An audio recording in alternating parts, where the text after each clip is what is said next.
When I was 23 years old, something happened to me and my husband that scarred us for life. Because of this, we keep all our doors and windows locked and also have a guard dog as well as alarm systems. It was a Tuesday night and I had just finished cleaning up after dinner. Jake, which is my husband, was on the couch relaxing while watching a movie. I was tired and had to get up early for work the next day, so I told him that I was going to bed. He then said that he'd be in bed soon and we both said our goodnights. I had already showered, so I just threw myself into bed and went to sleep. I'd say about 3 hours later, I woke up to the sound of my phone ringing. I woke up, annoyed and tired, and felt around for my phone on my night table. However, I heard my phone coming from Jake's night table, so I tried to tell Jake to hand me my phone. He didn't move, so I figured that he was way out by now, as he tends to stay up too late sometimes. Therefore, I had to reach behind Jake to get my phone from his night table. At this point, still in my groggy state, I was able to see a bit more clear.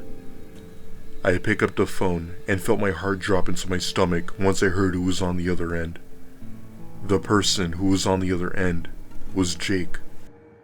He went on to explain that he was going to take the dog for a walk and couldn't find the leash. I didn't move or say anything. I just simply turned my head to whoever was under the blanket on Jake's side of the bed.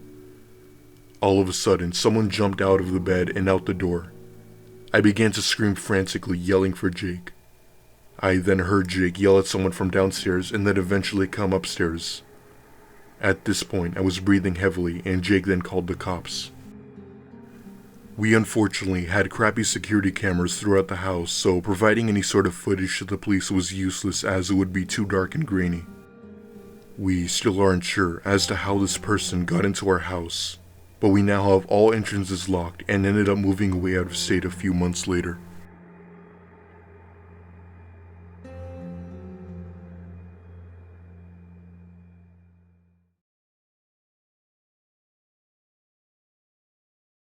This happened to my sister and I in the winter of 2009 when we were both 10 years old. Throughout our lives, we've always been explorers of the unknown. What I mean by that is that we all liked exploring forests and caves whenever we'd go on a trip to remote areas. My parents trusted us kids, so we'd go looking around for hours in the woods without any adult supervision. Sometimes we'd find really cool little discoveries while exploring. We found old tools, a few little relics, a knife, and even an old ammo crate that we believed was from World War II. They weren't worth anything, but it was still cool to find. Anyways, on with the story. It was winter break and my family and I were going up to my grandma's house in Wisconsin. My grandma lived in the mountains and her house was surrounded by forests in all directions. To better explain, the forest was pretty much her backyard that went on for miles. I don't know what it was about my grandma, but she liked being isolated for some apparent reason. The only explanation I would guess is that she didn't enjoy the busy cities. Anyway, we arrived at my grandma's house and ate a nice home-cooked meal she made for the family. After dinner, my sister and I sat by the fire drinking hot cocoa, excited about what we might find while exploring tomorrow. The next day came around and my parents let us kids go out and have our fun. However, my sister and I had this crazy plan to take our so-called exploring trips one step forward by going deeper into the woods. Like I said, the forest goes on for miles, so in our 10-year-old state, we figured that there was something else out there waiting to be found. We started walking along the trail, looking on the ground for things we thought had value. The closest thing we ended up finding was some rocks that looked kinda cool to us. However, I managed to notice a small little clearing in the woods, about 20 feet from where we were standing. The thing that made it more visible was that we noticed a small structure in the clearing. At first, we thought it was just some old water tanks or something, but as we got closer, we identified it as being an old, abandoned underground bunker, probably once used for military. I told her that we came here to explore and went on to explain as to how rare it was to find a bunker deep into the woods. I eventually convinced my sister to go, and she then complied. The further we went towards it, the more creepy the setting became. The wind was getting stronger while there was more heavy rain clouds above. We then started to notice graffiti sprayed on the concrete in multiple places. There were also some empty beer cans, plastic bags, and various other pieces of trash. That's when my sister and I found what was once the main doors of the bunker. Keep in mind that this wasn't one of those big bunkers with doors about 30 feet high. It was rather a more smaller bunker. Long story short, we opened the doors, creating a very loud creak. Inside was just an empty dark hallway, and the only sound we could hear was water dripping from somewhere deep into the bunker.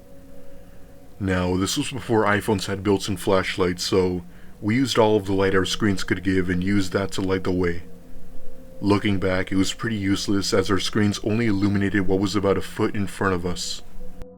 However, we did end up finding some old papers that had been typed. Just by reading some of them, we were almost certain that this bunker was used during the war. That's when we heard a very loud metal bang from down the hall, along with what sounded like footsteps. It was obvious that we were not the only ones here. I told my sister to run, and we booked it back to the main doors and out of the woods. We ran straight home, and by now it was starting to rain, but we naturally didn't care. The only thing we cared about if there was something behind us. Within 5 minutes of running, we made it back to my grandma's house, and there was thankfully nobody home, as we would have gotten into major trouble. Ever since that day, we never told anyone else about the story, not even our parents. I still don't know who or what was with us in that bunker.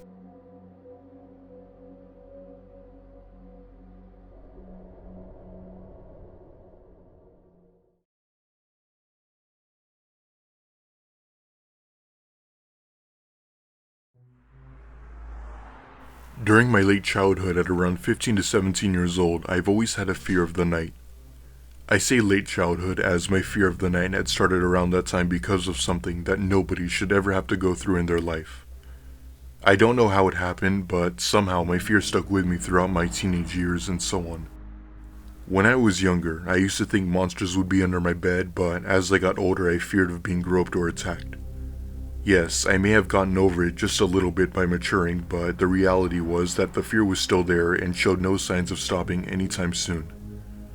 My parents had always told me that it was nonsense and that I had to grow out of it eventually. Anyways, on with the story. It was the summer of 2015 and I was around the age of 17 years old, and my family and I were driving up to Cape Cod for a week to rent a house on the beach to celebrate my birthday. Ever since I was young, I've always dreamt of visiting the Cape and Massachusetts in general. It was really the historical buildings, the sculptures, and main attractions that really had me hooked. What I loved about the Cape was the nice beaches and little shops it had. My mom had told me stories about how her and my dad would sit by the beach and catch little crabs when they were on their honeymoon. Anyways, we were struggling with money during this time, so I couldn't thank my parents enough for letting us go on this trip. We rented out a small one-bedroom beach house that had a clear view of the ocean from the outside deck. The beach was about 3 minutes in walking distance from the house, which meant I could go whenever I wanted. One day, my parents said that they were going to pick up some food at a small little local grocery store. I didn't want to go with them as I just wanted to relax and enjoy the Cape. It was dark out, around 9:30 p.m., and I was reading a book to keep myself occupied. The thing that I didn't like about this beach house was that the TV didn't have any good channels and that there were no movies. So the closest thing to entertainment was to read. You may just say to go on the phone, but I was part of the 1% of the people who didn't go on their phone. Anyway, as I'm reading in bed, I hear what sounds like light breathing or air coming from somewhere in the room. Keep in mind that the air conditioner is off and that it's completely silent, so I knew I could hear something. However, as soon as I started to listen, the noises suddenly stopped. At that point, I figured my mind was playing tricks on me, as I do sometimes get a bit paranoid when it's dark out. Fast forward to about half an hour later, my parents still had not returned from the store, and I then began to get this strange feeling that I still can't explain. Like I was being watched by someone. That's when I began to hear the breathing again. This time, I knew that I had heard it from somewhere. I was pretty sure that there was something wrong with the AC unit. Like I said, this was a small old beach house, so if there was something wrong with the AC, I wouldn't be surprised.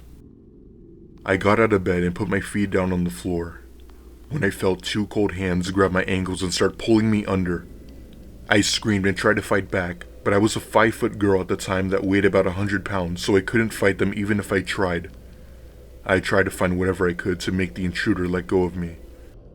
I unfortunately didn't find any objects to defend myself with, so I used my nails to dig deep into his skin. That seemed to get him to let go of me, and then I took that chance to run out of the room and out onto the street. Outside were my parents, along with a police car. Turns out, a nearby neighbor witnessed a man sneaking in the house from the back door, carrying some sort of tool to break locks fast. The police said that it was a custom-made lock breaker to break any type of locks with ease. As far as I know, he's still in jail to this day. I can't thank the person enough for calling the police and potentially saving my life. Who knows what could have happened to me. After the trip, I never wanted to go back to the Cape again, as I sometimes look back on that incident. Unfortunately, there are so many people in the world that could just ruin things for you. All it takes is one person.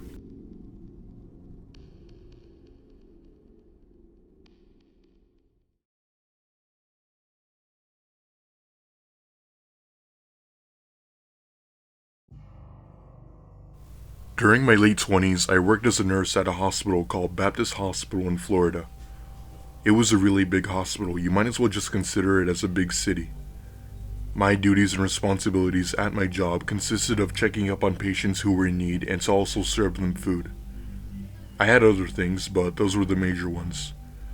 One night, I had ended my shift early as I had to help my dad with things around the house. He was around 70 at the time and couldn't really do everything on his own.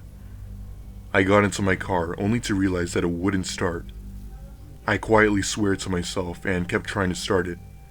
It was an old car, so I wasn't that surprised. It was too late to call a tow truck or anything like that, and Uber wasn't around during the time of the story. The only option at this point was to hitchhike. I mean, what else was there to do? I would have just called a friend to come and pick me up, but seeing as it was late at night and that they were probably sleeping, I figured it wasn't such a great idea. I walked to the side of the road and stuck my thumb up, hoping someone would pick me up. Hitchhiking was a clear no-no in most people's books, but I thought of myself as smart and would take action if someone, quote, tried something. About 10 minutes later, I saw headlights coming my way, and the driver then came to a complete stop. He rolled down his window and said, "Hop in." Excitedly, I went into his car and gave him directions to my neighborhood. He replied with an okay and drove off. I don't know how it happened, but I for some reason fell asleep for a few minutes. I woke up to find that we were on a road that I wasn't familiar with. It looked more like a deserted type road with no cars. I asked, where are we going? There was no response from him. That's when I noticed he started to get a little bit sweaty. At this point, I knew that something wasn't right as the situation only got more sketchy. I then told him that this wasn't the right way to my house and that he needed to stop and turn around. He looked at me and hit the brakes somewhat aggressively and told me to just get out. I got out and he drove away, and I immediately called the cops to drive me home, which they thankfully did come. Long story short, I arrived home to help him with my dad with whatever he needed to be done. I didn't tell him what had taken place as he would have gotten too worried, and I don't like it when he feels like that. It would only add on to the stress.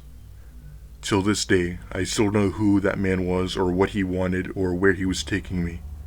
What I do know is that wherever he was taking me wasn't to my house.